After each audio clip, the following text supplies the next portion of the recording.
السلام علیکم ورحمۃ اللہ وبرکاتہ۔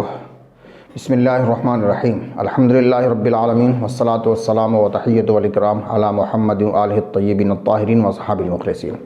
معزز و محترم عزیزان ملت اسلامیہ، آج کا یہ ویڈیو بڑا اہم اور خاص ہے، اور بالخصوص ان لوگوں کے لیے ہے جو جمعے کی نماز میں ظہر اور جمعہ دونوں پڑھاتے ہیں۔ ہمارا کہنا یہ ہے کہ جمعہ شہر میں بھی جائز ہے اور گاؤں میں بھی جائز ہے، شہر اور گاؤں دونوں جگہ پر جائز ہے، اور یہ قرآن سے اور عمل مصطفیٰ سے ثابت ہے۔ تو اب ہم آپ کی خدمت میں یہ پیش کر رہے ہیں کہ جمعہ گاؤں میں اور شہر دونوں جگہ جائز ہے۔ بسم اللہ الرحمن الرحیم۔ یا ایھا الذین آمنوا اذا نودی للصلاة من یوم الجمعۃ فاسعوا الی ذکر اللہ وذروا البیع۔ صدق اللہ العلی العظیم۔ اے وہ لوگو جو ایمان لائے ہو، جمعے کے دن نماز کی اذان دی جائے تو تم اللہ کے ذکر کی طرف دوڑ پڑو اور خرید و فروخت چھوڑ دو۔ اس آیت کی تفسیر میں کیا کہہ رہے ہیں؟ بعض حضرات نے ذر البیع، خرید و فروخت چھوڑ دو، اسے استدلال کیا ہے کہ جمعہ صرف شہروں میں فرض ہے، اہل دیہات پر نہیں، کیونکہ کاروبار اور خرید و فروخت شہروں میں ہی ہوتی ہے، دیہاتوں میں نہیں۔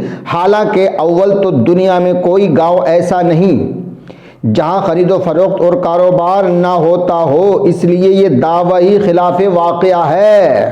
کیا کہہ رہے ہیں کہ کوئی گاؤں ایسا نہیں ہے جہاں خرید و فروخت نہ ہوتا ہو، یہ دعویٰ خلاف واقعہ ہے۔ دوسرا، بیع اور کاروبار سے مطلب دنیا کے مشاغل ہیں، وہ جیسے بھی اور جس قسم کے بھی ہوں۔ اذان جمعہ کے بعد انہیں ترک کر دیا جائے، کیا اہل دیہات کے مشاغل دنیا نہیں ہوتے؟ کیا کھیتی باڑی، کاروبار مشاغل دنیا سے مختلف چیز ہیں؟ ہاں، تو یہ ان کا کہنے کا مطلب یہ ہے کہ اللہ تبارک و تعالیٰ ارشاد فرما رہا ہے کہ اگر شہر میں کاروبار ہو تو شہر میں بھی چھوڑ دو، اور اگر گاؤں میں کاروبار ہو تو گاؤں میں بھی چھوڑ دو۔ تو ان کا جو کہنے کا مقصد ہے وہ نتیجہ یہ نکال رہے ہیں کہ گاؤں میں بھی اور شہر میں بھی دونوں جگہ جمعہ جائز ہے، اور یہ قرآن کریم کا ترجمہ ہے، ترجمہ و معانی و تفسیر الی اللغۃ الاردویہ۔ یہ ہے شاہ فہد بن عبدالعزیز آل سعود کی طرف سے ہدیہ ہے۔ شاہ فہد قرآن کریم پرنٹنگ پر کمپلیکس، یہ ہے سعودی عربیہ کا چھپا ہوا ہے، انڈیا کا بھی نہیں ہے۔ ہاں، یہ اہل سنت کا ہے اور سعودی عربیہ کا چھپا ہوا ہے، جہاں پہ ہم اور آپ حج کرنے کے لیے جاتے ہیں۔ تو ان کا نتیجہ یہ نکلا کہ شہر اور گاؤں دونوں میں جمعہ جائز ہے، نمبر 1۔ نمبر 2، یہ ہے کنز الایمان۔ کیا ہے یہ؟ کنز الایمان، احمد رضا بریلوی کا ترجمہ ہے اور سید نعیم الدین صاحب مراد آبادی کی تفسیر ہے۔ یہ اس آیت کی تفسیر میں کیا لکھ رہے ہیں؟ پہلا جمعہ، کیا پہلا جمعہ جو نبی کریم صلی اللہ تعالی علیہ وآلہ وسلم نے اپنے اصحاب کے ساتھ پڑھا، اصحاب سیر کا بیان ہے کہ حضور علیہ السلام جب ہجرت کر کے مدینہ طیبہ تشریف لائے تو 12ویں ربیع الاول روز دوشنبہ کو چاشت کے وقت مقام قباء میں اقامت فرمائی۔ دوشنبہ سے شنبہ، چہار شنبہ، پنج شنبہ یہاں قیام فرمایا اور مسجد کی بنیاد رکھی۔ روز جمعہ مدینہ طیبہ کا عزم فرمایا۔ بنی سالم بن عوف کے بطن وادی میں جمعہ کا وقت آیا، اس جگہ کو لوگوں نے مسجد بنایا۔ سید عالم صلی اللہ علیہ وسلم نے وہاں جمعہ پڑھایا اور خطبہ فرمایا۔ احمد رضا بریلوی کا ترجمہ، سید نعیم الدین صاحب مراد آبادی کی تفسیر، یہ کہہ رہے کہ پہلا جمعہ جو ہے وہ شہر میں نہیں ہوا، مدینہ شہر کے باہر ہوا۔ جہاں کی یہ بات فرما رہے ہیں، جس گاؤں کی بات کہہ رہے ہیں وہ گاؤں شہر سے باہر تھا، یعنی قباء ایک جگہ کا نام ہے، اس قباء اور مدینے کے درمیان میں ایک وادی تھی، وہاں جو لوگ رہتے تھے، جو بستی تھی، وہاں پہ پہلا جمعہ حضور صلی اللہ علیہ وآلہ وسلم نے پڑھا ہے۔ تو پہلا جمعہ جو ہے آقا علیہ الصلوۃ والسلام نے گاؤں میں پڑھا ہے۔ تو جب آقا علیہ الصلوۃ والسلام نے پہلا جمعہ گاؤں میں پڑھا ہے تو پھر ملا منع کیوں کر رہا ہے؟ رسول اللہ تو گاؤں میں پڑھ رہے ہیں اور ملا منع کر رہا ہے، تو اب بات رسول اللہ کی مانی جائے گی یا ملا کی مانی جائے گی؟ تو واقعی میں بات رسول اللہ کی مانی جائے گی، اور ملا کی نہیں مانی جائے گی۔ نمبر 2۔ نمبر 3 یہ ہے تفسیر در منصور۔ تفسیر در منصور امام جلال الدین عبد الرحمن بن ابی بکر سیوطی ترجمہ کیا ہے ضیاء الامت پیر محمد کرم شاہ الازہری صاحب نے، ادبی دنیا مٹیا محل جامع مسجد سے چھپی ہوئی ہے۔ سن لیجئے کیا فرما رہے ہیں۔ اور جب جمعے کے دن زوال کے وقت دن نصف سے ڈھل جائے تو 2 رکعتوں کے ساتھ اللہ تعالیٰ کی قربت اختیار کرو، یعنی 2 رکعت نماز ادا کرو۔ تو عزیزان ملت اسلامیہ، حضور صلی اللہ علیہ وسلم نے پہلا جمعہ گاؤں میں پڑھا اور 2 رکعت نماز ادا کی۔ کتنی؟ 2 رکعت۔ اور آج کا خارجی بریلوی ملا ظہر کے وقت جمعے کے دن 6 رکعت فرض پڑھتا ہے۔ رسول کتنی پڑھ رہے ہیں؟ 2 رکعت۔ اور بریلوی ملا خارجی منافق کتنی پڑھ رہا ہے؟ 6۔ اب میں ان سے پوچھنا چاہتا ہوں کہ جو لوگ جمعے کے دن ظہر کے وقت 6 فرض پڑھتے ہیں، قرآن و حدیث سے ثابت کرے کہ 6 فرض کس وقت کی نماز میں ہیں؟ جی 6 فرض ثابت کرو کہ جمعے کے دن ظہر کے وقت 6 فرض پڑھنا چاہیے۔ تو اگر آپ پہلے 2 فرض پڑھتے ہیں تو بعد کے 4 نہیں ہوتے، ظہر کی جماعت جسے آپ کرتے ہیں، اور اگر بعد والے 4 فرض آپ کے ہوتے ہیں تو پھر پہلے نہیں ہوتے۔ بھائی دونوں نمازیں ہو ہی نہیں سکتی کہیں سے کہیں تک بھی۔ تو اگر آپ کی پہلی نماز ہو رہی ہے تو دوسری نہیں ہو رہی، اور اگر دوسری ہو رہی ہے تو پھر پہلی نہیں ہو رہی ہے۔ مفتیوں، مولویوں، خارجیوں، منافقوں، قوم کو گمراہ مت کرو، قوم کو جہنم کی طرف مت لے جاؤ، مس گائیڈ نہ کرو۔ تم خود بھی گمراہ ہو اور عوام کو، سیدھے سادے سنی بھائیوں کو تم گمراہ کر رہے ہو، تمہارا ٹھکانہ جہنم بنے گا۔ تو اب 6 فرض کوئی ثابت کرے کہ جمعے کے دن ظہر کے وقت 6 فرض قرآن حدیث سے ثابت ہے۔ اگر ثابت کر دیں تو ہم مان لیں گے، ورنہ پھر آپ کو ہماری بات ماننا پڑے گی۔ تو عزیزان ملت اسلامیہ، دوسری بات یہ ہے، قرآن میں جب گاؤں اور شہر کا ذکر ہی نہیں ہے، اللہ نے ارشاد فرمایا یا ایھا الذین آمنو، اے ایمان والو، تو جو ایمان والا ہے، جہاں ایمان والا ہے اس کے اوپر جمعہ فرض ہے۔ اگر وہ عذر شرعی نہیں رکھتا ہے تو معذور نہیں ہے، تو شریعت کے مطابق ہر مومن پر جو جہاں ہے اس پر قرآن کے مطابق یا ایھا الذین آمنو مطلق ہے، جو جہاں رہتا ہے، جو مومن ہے اس پر جمعہ فرض ہے۔ جب قرآن میں گاؤں کا اور شہر کا ذکر نہیں ہے تو تم نے گاؤں اور شہر کو الگ الگ کیوں کر دیا؟ تو جہاں خرید و فروخت ہوتی ہے، تجارت ہوتی ہے، چاہے وہ گاؤں ہو چاہے شہر ہو، دونوں میں خرید و فروخت ہوتی ہے تو دونوں میں جمعہ جائز ہے۔ قرآن میں جب گاؤں اور شہر کا ذکر نہیں ہے تو آپ گاؤں والوں کو کیوں گمراہ کر رہے ہیں؟ گمراہ کرنا چھوڑ دیجئے۔ اور جب آقا علیہ السلام نے گاؤں میں جمعہ پڑھا ہے اور گاؤں میں جمعہ پڑھنے کو منع بھی نہیں کیا، یہ نہیں فرمایا کہ میں نے گاؤں میں جمعہ پڑھا ہے اور آج کے بعد تم جمعہ مت پڑھنا، بلکہ حدیث سے تو یہ ثابت ہے حضور صلی اللہ علیہ وآلہ وسلم نے مدینے میں جمعہ پڑھانے کے بعد ایک گاؤں میں جمعہ پڑھا ہے، وہ حوالہ میں ابھی انشاءاللہ آپ کی خدمت میں پیش کروں گا۔ تو جب رسول نے گاؤں میں جمعہ پڑھا ہے تو آپ سنت کی مخالفت کیوں کر رہے ہیں؟ قرآن و حدیث جو تیسری بات یہ ہے کہ ہمارے سامنے جو بات چل رہی ہے یہ قرآن، حدیث اور وہ تاریخ جو بین الفریقین ہے، جو دونوں کے یہاں مانی جاتی ہے۔ 3 چیزیں سے ہم استدلال کرتے ہیں، قرآن، حدیث اور معتبر تاریخ جو بین الفریقین معتبر مانی جاتی ہے۔ اس کے علاوہ ہمارے لیے کوئی حجت نہیں ہے، کوئی حجت نہیں ہے۔ اگر گاؤں میں جمعہ نہیں ہوتا تو پڑھتے کیوں ہو؟ بھائی جب گاؤں میں جمعہ ہوتا ہی نہیں ہے تو پڑھتے کیوں ہو؟ ظہر جماعت سے پڑھو، اور اگر جمعہ پڑھتے ہو تو ظہر جماعت سے کیوں پڑھتے ہو؟ 2 نمازوں میں سے ایک ہوگی، دونوں نہیں ہوں گی۔ اور دوسری بات یہ ہے کہ آپ کہتے ہیں صاحب ہم احتیاط الظہر پڑھتے ہیں، تو اس کا مطلب تو آپ کو شک ہے کہ جمعہ ہوتا ہے ہمارا کہ نہیں ہوتا، اور جب شک ہو جائے تو نماز ہو ہی نہیں سکتی۔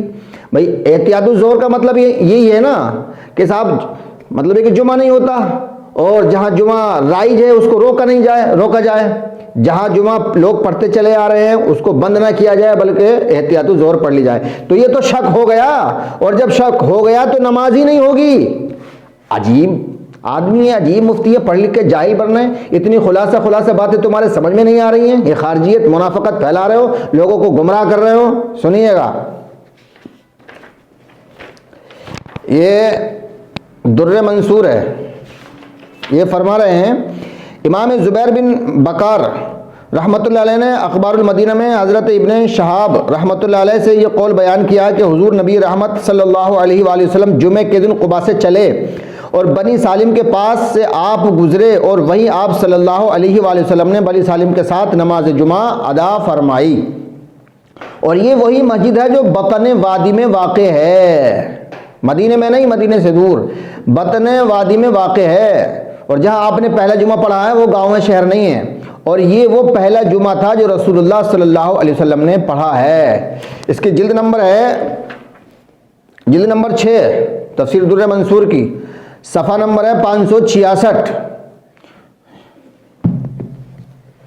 اب آ جائیے، یہ ہے تفسیر مظہری، تفسیر مظہری حضرت علامہ قاضی ثناء اللہ عثمانی مجددی پانی پتی،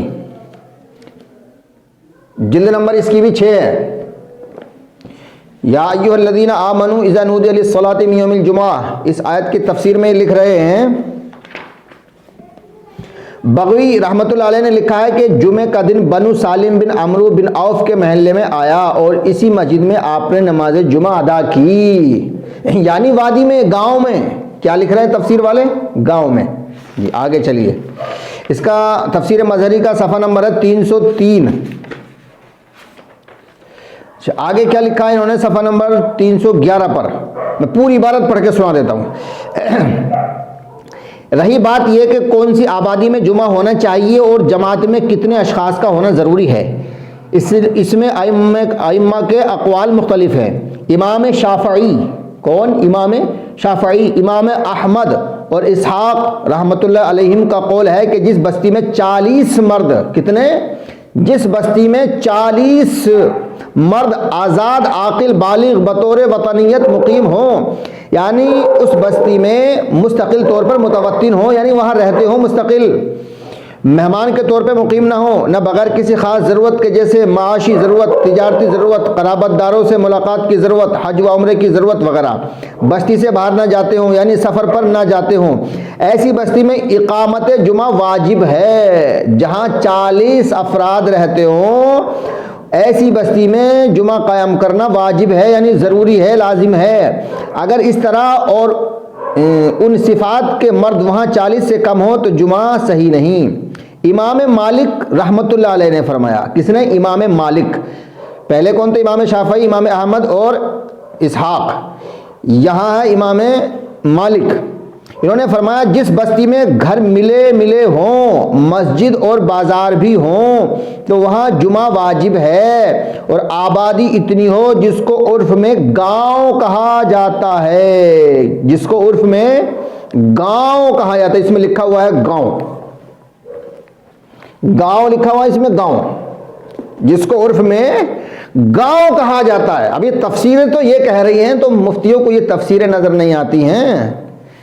اچھا، اسی صفحہ 311 پر لکھتے ہیں تفسیر مظہری والے، جو علماء قریہ یعنی گاؤں میں جواز جمعہ کے قائل ہیں، یعنی جو جمعہ جائز ہونے کے قائل ہیں، وہ کہتے ہیں کہ رسول اللہ صلی اللہ علیہ وسلم نے سب سے اول جمعے کی نماز بنی عمرو بن سلیم کے محلے میں پڑھی۔ اس سے ثابت ہوتا ہے کہ جو بستی شہر کے قریب ہو اس میں جمعے کی اقامت اسی طرح جائز ہے جیسے شہر کے کسی حاشیے میں، اور یہی نہیں بلکہ شہر کے باہر یعنی بستی کے باہر میدان میں جس کا تعلق شہر سے ہو جمعہ جائز ہے۔ سبحان اللہ۔ دیکھیے اگلا 312 صفحے پر کیا لکھا ہے تفسیر مظہری والے۔ حضرت ابن عباس رضی اللہ عنہ کا بیان ہے کہ رسول اللہ صلی اللہ علیہ وآلہ وسلم کی مسجد میں جمعہ ہونے کے بعد جو جمعہ سب سے پہلے پڑھا گیا وہ جواسہ میں پڑھا گیا۔ جواسہ بحرین میں ایک قریہ ہے۔ کیا ہے؟ قریہ یعنی گاؤں ہے۔ حضور صلی اللہ علیہ وآلہ وسلم نے پہلا جمعہ گاؤں میں پڑھا، اس کے بعد مدینے میں پڑھا، یعنی مدینہ شہر ہے، اور مدینے میں پڑھنے کے بعد پھر تیسرا جمعہ جو تھا وہ بھی گاؤں میں پڑھا، جس گاؤں کا نام ہے جواسہ۔ یہ تفسیر مظہری والے لکھ رہے ہیں۔ اچھا، اب اس گاؤں کی جو تائید ہو رہی ہے یہ حدیث سے ہو رہی ہے۔ یہ ہے بخاری شریف، کیا ہے؟ بخاری. جی جلد نمبر ہے اس کی 1. جلد نمبر 1 ہے بخاری. اس کو پڑھ کے مولویوں کو بخار آتا ہے اور میں اس بخاری کو پڑھ کے مولویوں کا بخار اتارتا ہوں. سنیے گا کیا کہہ رہے ہیں بخاری والے. کتاب الجمعہ باب نمبر 566 اور حدیث نمبر ہے 845. حدثني محمد بن المثنى قال حدثنا ابو عامر العقدي قال حدثنا ابراهيم بن طهان عن ابي جمرة الزيعي عن ابن عباس قال ان اول جمعة جمعت بعد جمعة في مسجد رسول الله صلى الله عليه وسلم في مسجد عبد القيس بجواثا من البحرين. ترجمہ سن لیجیے گا. ابو حمزہ زیعی رضی اللہ عنہ ابن عباس رضی اللہ عنہ سے روایت کرتے ہیں، انہوں نے فرمایا مسجد نبوی کے بعد سب سے پہلا جمعہ بحرین کے مقام جواسا میں مسجد عبد قیس میں پڑھا گیا. میں نے بتایا نا کہ ابھی جواسا قریہ تھا، گاؤں تھا، تو حضور صلی اللہ علیہ وسلم تو گاؤں میں جمعہ پڑھ رہے ہیں، تو مولوی منع کیوں کر رہا ہے گاؤں میں پڑھنے سے؟ تو اس کا مطلب ہے یہ حضور صلی اللہ علیہ وسلم کی مخالفت کر رہا ہے مولوی. اچھا آ جائیے، ان کے منہ پہ انہی کا تماچا، بریلویوں کے منہ پہ بریلویوں کا تماچا. یہ کتاب ہے مرعۃ المناجیح، اردو ترجمہ و شرح مشکات المصابیح، حضرت حکیم الامت مولانا الحاج مفتی احمد یار خان صاحب نعیمی اشرفی بدایونی رحمۃ اللہ علیہ، گجرات، صدیقی اینڈ کمپنی، 430 مٹیا محل، دلی. یہ مفتی احمد یار خان صاحب نعیمی بہت بڑے بریلوی ہیں، بلکہ زعمائے بریلویت مانے جاتے ہیں. یہ کیا لکھ رہے ہیں؟ اس کا جمعہ کا باب صفحہ نمبر 318. یہ لکھ رہے ہیں کہ نبی کریم صلی اللہ علیہ وسلم مدینہ منورہ سوموار کو پہنچے اور جمعرات تک بنی عمرو ابن عوف میں مقیم رہے.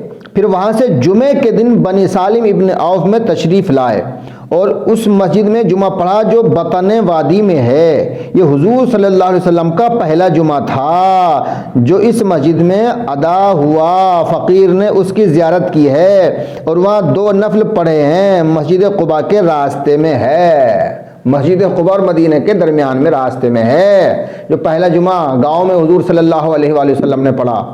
مفتیوں، مولویوں، یہ حدیثیں، یہ شرح، یہ تفسیر تمہیں نظر نہیں آتی ہیں؟ اب آ جائیے گا. یہ ہے قانون شریعت،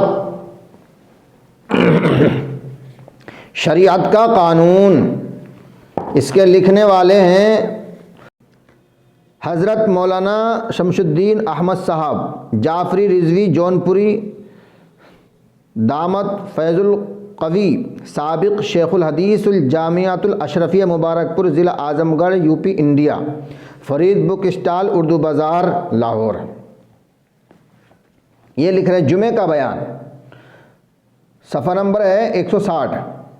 مسئلہ: جمعہ پڑھنے کے لیے 6 شرطیں ہیں کہ اگر ان میں سے کوئی شرط نہ پائی گئی تو جمعہ ہوگا ہی نہیں. جمعہ پڑھنے کے لیے کتنی شرطیں ہیں؟ 6 شرطوں میں سے اگر ایک شرط بھی نہیں پائی گئی تو جمعہ نہیں ہوگا. نمبر 1 مصر یا فنائے مصر، یعنی شہر یا شہر کے قرب و جوار. نمبر 2 بادشاہ. نمبر 3 وقت ظہر. نمبر 4 خطبہ. نمبر 5 جماعت. نمبر 6 اذن عام. اچھا بادشاہ، بھائی بادشاہ ہر شہر میں تو ہوتا نہیں ہے. جب بادشاہ سے صرف ایک ہی شہر میں ہوگا تو اس کا مطلب یہ کہ جہاں بادشاہ ہوگا وہیں جمعہ ہوگا، اور جہاں بادشاہ نہیں ہوگا وہاں جمعہ نہیں ہو سکتا. اور بادشاہ ایک ہے تو ایک ہی شہر میں ہوگا. تو یہ ان کی شرطیں ہی غلط ہیں، انہوں نے شرطیں غلط لکھی ہیں. تو اب یہ جو کہہ رہے ہیں بقول ان کے، انہوں نے جو لکھا ہے اگر ہم اس کو مان بھی لیں کہ شرائط جمعہ مصر فنائے مصر، تو یہ شرطیں گاؤں میں پائی نہیں جاتی. بھائی جب گاؤں میں جمعہ ہوتا ہی نہیں ہے تو آپ پڑھتے کیوں ہیں؟ جب گاؤں میں جمعہ ہوتا ہی نہیں تو آپ کو پڑھنا ہی نہیں چاہیے. جب گاؤں میں جمعہ نہیں ہوتا تو آپ نہ پڑھیں. وہاں 4 رکعت فرض ظہر کے جماعت سے پڑھیں، جمعہ نہ پڑھیں، اور اگر جمعہ پڑھتے ہیں تو 4 فرضوں کی جماعت نہ کریں۔ سیدھی سادی بات ہے۔ اگر آپ کے نزدیک گاؤں میں جمعہ نہیں ہے تو مت پڑھو، پڑھنا ہی نہیں چاہیے جب جمعہ ہوگا ہی نہیں۔ جب جمعہ ہے ہی نہیں، ہوگا بھی نہیں، تو آپ پڑھتے کیوں ہو؟ قوم کو دھوکہ کیوں دے رہے ہو؟ اور جب آپ جمعہ پڑھتے ہو تو پھر ظہر کے 4 فرض جماعت سے کیوں پڑھتے ہو؟ ہاں کرو گے تب بھی پھنسو گے، نہ کرو گے تب بھی پھنسو گے۔ اگر آپ کے ہاں جمعہ جائز نہیں ہے، جمعہ ہوگا نہیں، تو آپ جمعہ مت پڑھیے، جماعت سے 4 فرض ظہر کے پڑھیے گا۔ اور جب اگر آپ جمعہ پڑھتے ہیں تو پھر 4 فرض جماعت جو ظہر کے پڑھتے ہیں آپ جماعت سے، وہ نہیں پڑھیے گا۔ اللہ تبارک و تعالی ہم سب کو اہدنا الصراط المستقیم پر گامزن فرمائے۔ آمین۔ وآخر دعوانا ان الحمدللہ رب العالمین۔ السلام علیکم۔